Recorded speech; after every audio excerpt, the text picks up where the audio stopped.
Oke, Pak Mega bisa dimulai nggih? Silakan, yuk Oke, kita mulai aja. Assalamualaikum warahmatullahi wabarakatuh. Shalom Om Swastiastu, Namo Buddhaya, Salam Kebajikan.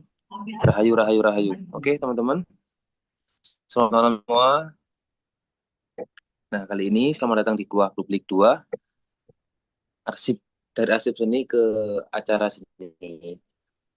Nah, untuk tema kali ini kita ada tema dari arsip seni ke acara seni, yaitu kemarin sempat dibahas di IG Dikti Art, ada beberapa pameran di situ. Dan kali ini yang akan disampaikan oleh Pak Mika sendiri. Dan acara ini bermitra dengan S1 Tata Kelola Seni FSRD ISI Yogyakarta.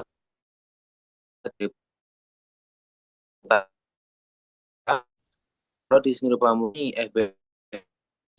Ada Prodi Seni Rupa Telkom University Bandung dan Darmanus D Yogyakarta.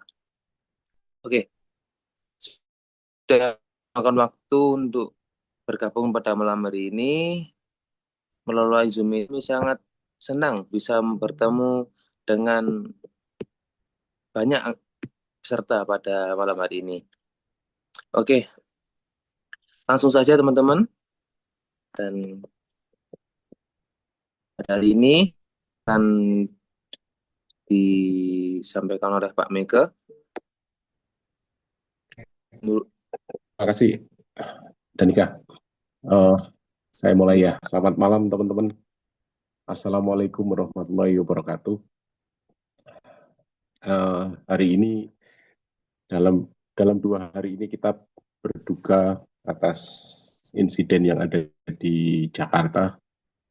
Kita perlu memberikan doa yang terbaik untuk yang menjadi korban atas kegiatan demonstrasi yang ada di gedung DPR RI. Dan juga mari kita beri doa keselamatan bagi mereka yang punya tujuan yang baik untuk dimanapun berada, di kota manapun berada. Dan mungkin teman-teman juga bisa memperkenalkan diri lewat chat yang ada di sini. Namun sebelumnya, sebelum saya memulai kuliah ini, jadi saya ingin mengulangi kembali uh, konsep kuliah publik ini. Mungkin beberapa di antaranya baru ikut pertama mungkin ya. Dan ini adalah satu kegiatan yang bersifat sosial gitu, edukasi yang berkait dengan bidang kearsipan seni terutama.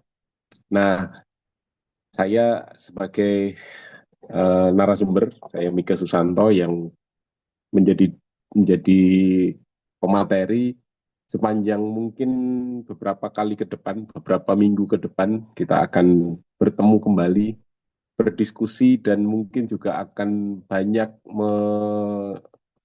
apa ya, melakukan uh, panjang sana pemikiran gitu ya, sehingga kita bisa lebih intensif untuk menyadari sebuah realitas bahwa ada banyak hal yang harus kita pedulikan.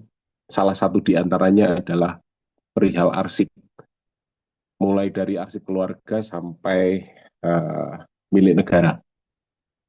Dari bidang yang sifatnya sangat dekat, bidang kerumah tanggaan sampai urusan ekonomi, sampai urusan sosial, hingga budaya dan seni yang ada di sekitar kita. Tapi sebelumnya, sebelum saya memberikan materi, saya ingin memperkenalkan satu mitra yang baru aja bergabung di dalam agenda kuliah kita. Jadi kebetulan saya seringkali dan uh, berlangganan untuk pergi ke kantor ataupun ke gedung arsip, sebuah gedung arsip di Yogyakarta, tepatnya di Dinas Perpustakaan Arsip Daerah Daerah Istimewa Yogyakarta. Nah, di sana ada pameran arsip rumah kebetulan juga rekan ini yang juga di dalam kuliah arsip publik hari ini. Selamat malam Pak Wardoyo. Nah, Selamat malam Mas Miko dan salam sejahtera untuk makasih. semuanya.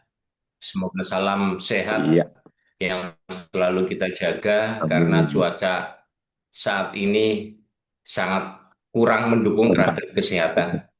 Baik, saya ingin memberikan waktu kepada Pak Wardoyo. Monggo Pak Wardoyo sekitar 10 menitan waktu untuk Anda untuk bisa memberikan kita-kita ini penerangan mengenai pameran arsip yang digelar di DPAD DIY. Kebetulan memang arsipnya arsip seni ya Pak Wardoyo ya. Ya, Nah, monggo Pak Wardoyo sebelum nanti kita Nggih. mulai Terima kuliah kasih pertama. Mas Miko. Jadi perlu saya informasikan, arsip kalau kita mengenal yang namanya arsip itu kan ada dua definisi arsip yang sifatnya dinamis, sifatnya statis. Nah, kalau dini yang masuk pada korelasinya arsip-arsip yang tercipta masih digunakan, masih aktif. Nah, kalau yang sifatnya statis itu sebuah dokumen yang memiliki nilai gunanya sudah tidak aktif lagi atau sudah masuk dalam kategori inaktif. Kemudian inaktif itu akan menjadi satu wahana lagi, bisa dipetakan, bisa permanen, dan bisa simpan. Lah, oleh karena itu, kenapa di hari Senin kemarin tanggal 25 kami melakukan mencoba dan memberikan satu upaya bentuk pemahaman, bentuk bahwa pentingnya sebuah sosok seseorang itu memelihara arsip itu betul memiliki satu manifestasi terhadap dirinya sendiri yang nanti akan bisa diketahui oleh masyarakat luas. Oleh karena itu, pameran yang kemarin oleh Dinas adalah tokoh-tokoh seni lintas profesi itu kami tampilkan di ajang ruang pamer kami yang ada di gedung DPAD DIY. Itu ada sekitar kurang lebih 25 tokoh seniman lintas profesi Wow, yang notabene adalah sudah menyerahkan arsipnya ke kami wow, di DPAD DIY. Jadi semua pameran itu kami interpretasikan semuanya dokumen itu yang sudah ada. Bukan kami mengambil kemana-mana, tapi yang sudah tokoh-tokoh itu baik yang sudah almarhum, yang diserahkan oleh ahli warisnya, ataupun tokoh-tokoh yang memiliki kepedulian untuk menyerahkan arsipnya terkait dengan keselamatan dan terjaganya keberlangsungan arsip seseorang tersebut. Sehingga itu kurang lebih dari 25 tokoh seniman lintas profesi, baik ada seni tari, seni wayang, seni patung, sastra, semuanya ada. Yang semuanya akhirnya kami bisa tunjukkan bahwa inilah pentingnya arsip dari seseorang yang memiliki kepedulian untuk diselamatkan. Kalau tidak bisa memiliki tempat penyelamatan, itulah adanya di DPAD DIY yang kami sediakan untuk menjaga dan menyelamatkan arsip-arsip yang dimiliki oleh secara personality ataupun secara kelembagaan. Nah, sehingga kemarin 25 Agustus sudah dibuka oleh Bapak Kepala Dinas, bisa disaksikan itu adalah tokoh-tokoh lintas profesi seni yang ada di tempat kami yang arsipnya sudah diserahkan. Gitu Mas sampai Miko. kapan itu Pak? Pak Wardoyo. Itu kami akan berlakukan sampai 2 bulanan. Akan Oke, kami pajang di situ.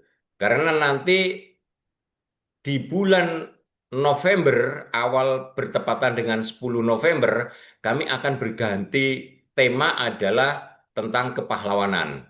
Sehingga itu Oke, akan bisa kami simpan lagi kalau memang itu nanti ada peluang untuk bisa dipamerkan lagi pada momen-momen tertentu bisa kita tampilkan kembali. Karena bentuk arsipnya apa saja, Pak? apanya, Mas? Bentuk-bentuk arsipnya apa saja yang dipamerkan? Bentuk arsipnya adalah secara tekstual tulisan, Oke, ada secara audiovisual yang ditampilkan karena audiovisual kemarin kami dapat eh, dukungan dari sahabat jenengan Mas Miko. Jadi kalau kita Hmm, lihat di barcode-nya itu, jebret barcode-nya di situ akan kelihatan ekspresinya sang maestro itu sedang bergerak apa. Jadi umpamanya hmm, kayak kemarin ada Mas Didi Nini Towo di situ. Ada barcode-nya ditempelkan di situ akan keluar dalam barcode itu Mas Didi sedang menari. Nah, itu kemarin kami dapat sumbangan dukungan dari teman Mas Miko, lupa saya namanya kemarin itu, Bu siapa ya? Dari media rekam iya, apa iya, siapa iya. yang S2, S3 itu, Mas? Oke, Tuh, baik. lah inilah kami juga berterima kasih kepada Mas Miko yang terus menggelorakan tentang pentingnya arsip untuk bisa menciptakan kepada masyarakat luas ataupun secara person dan bahkan secara kelembagaan untuk menciptakan yang namanya tertib arsipku gitu. Ya, siap. Terima kasih Pak Wardoyo Ya, sudah iya, memberikan informasi yang terkait dengan ini ya, apa arsip hari ini. Moga-moga apa DPAD makin giat dengan siap. dukungan kita semua ya, sehingga Ya, akan memberikan satu apa timbal balik yang menarik bagi ya, bangsa kita ini. Itu. Terima kasih sekali lagi iya, Pak Wardoyo. Saya akan melanjutkan kuliah ini. Moga-moga Pak Wardoyo juga bisa tahan sampai selesai. iya. Sambil diskusi nanti Pak Wardoyo. Siapa Ya, tahu ada monggo teman-teman yang silakan. juga bertanya Iya, tentang di mungkin ada diorama arsip yang akan saya singgung ini. ya, Baik, monggo saya ingin dilanjut, Mas Miko. saya ingin share Iya, screen teman-teman. Eh, Mari kita mulai kuliah kita hari ini. Oke, ini sudah bisa dilihat ya. Oke, eh, saya mendapatkan satu ide mengenai eh, hal ini ya, arsip sebagai sumber kreatif acara seni ini, karena beberapa kali saya melaksanakan eh, pergelaran.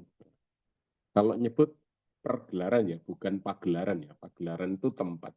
Kalau pergelaran itu menggelar acara. Pergelaran yang terkait dengan arsip.